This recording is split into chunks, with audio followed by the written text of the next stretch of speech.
Hello friends, welcome back to my YouTube channel study with fun.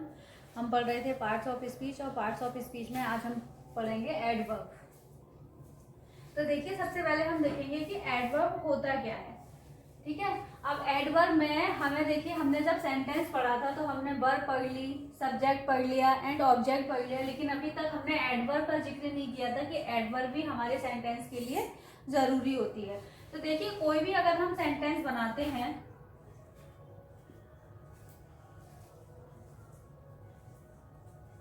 तो उसके लिए हमें किस चीज की जरूरत होती है? सब्जेक्ट की जरूरत होती है, हेल्पिंग वर्ब एंड वर्ब। अगर हम देखें, ही वर्क्स हार्ड, इस सेंटेंस में ये हमारा वर्ब हो गया, ये सब्जेक्ट हो गया, है ना। और ये हार्ड हार्ड जो है मतलब वर्क्स हार्ड यानी मेहनत, यानी ये हमारा ऑब्जेक्ट हो गया। तो इस तरीके से यहाँ पर कहीं भी हमें एडवर्ब की जरूरत नहीं थी, यानी कि जो एडवर्ब होती है वो हमारे सेंटेंस के लिए जरूरी नहीं होती, यानी कि बिना एडवर्ब के भी हम सेंटेंस को फ्रेम कर सकते हैं। अब देखिए, एडवर्ब का यूज हम कहाँ करते हैं? एडवर्ब का यूज हम उन सेंटेंसों में करते हैं जब हमें वर्ब की क्वालिटी का पता लगाना होता है, यानी कि वर्ब की क्वालिटी क्या है, वर्ब का मतलब जो वर्क है वो किस तरीके से हो रहा है, धीरे, कम, ज्यादा।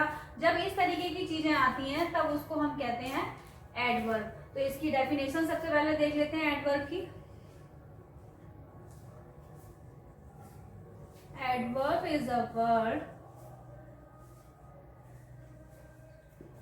which shows the quality of a verb, जो वर्ब की क्वालिटी बताती है, यानी कि जो वर्ब की क्वालिटी के बारे में बताएगा वो हमारा क्या होगा? एडवर्ब। अब एग्जांपल देख लेते हैं। ही वर्क्स स्लोली, तो देखिए वो काम करता है, कैसे काम करता है? स्लोली, यानी कि जो काम करने की क्वालिटी है स्लोली है। तो अब यहाँ पर जो ये स्लोली है ये क्या हो जाएगा? हमारा एडवर्ब। अब देखिए, हमारा सेंटेंस क्या हुआ? He works slowly. अगर हम इस सेंटेंस को विदाउट एडवर्ब लिखते तो क्या होता था? हो जाता ही वर्क्स, यानी कि विदाउट एडवर्ब भी हम सेंटेंस को फ्रेम कर सकते हैं। एडवर्ब का यूज हम कहाँ करते हैं? जब हमें वर्ब की क्वालिटी का पता लगाना हो। अब पढ़ेंगे type of verb.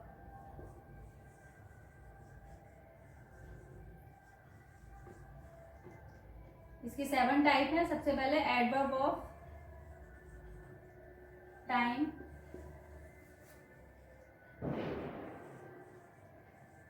Adverb of place,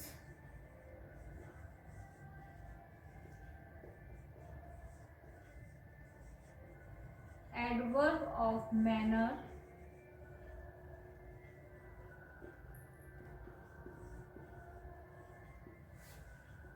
adverb of degree,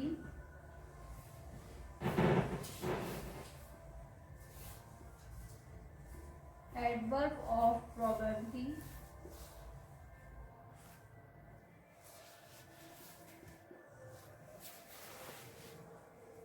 adverb of purpose and last adverb of frequency.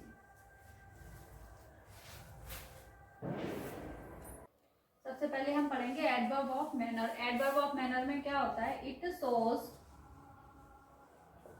The manners.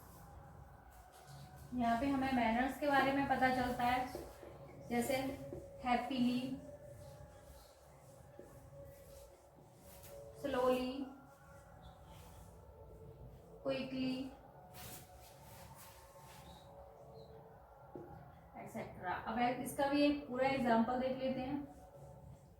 He lives happily.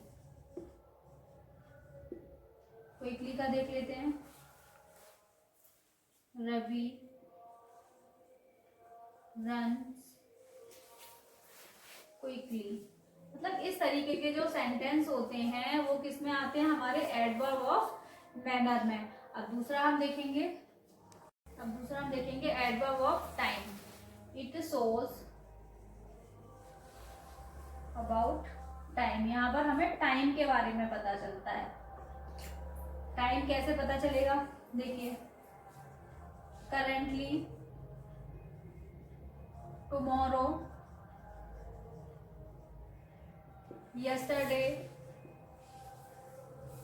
जब इस तरीके के वर्ड्स होंगे तो वहां पर होगा हमारा एडवर्ब ऑफ टाइम। जैसे I hear this news yesterday. तो यहाँ पर जो यस्टरडे है वो क्या हो जाएगा, हमारा एडवर्ब ऑफ टाइम।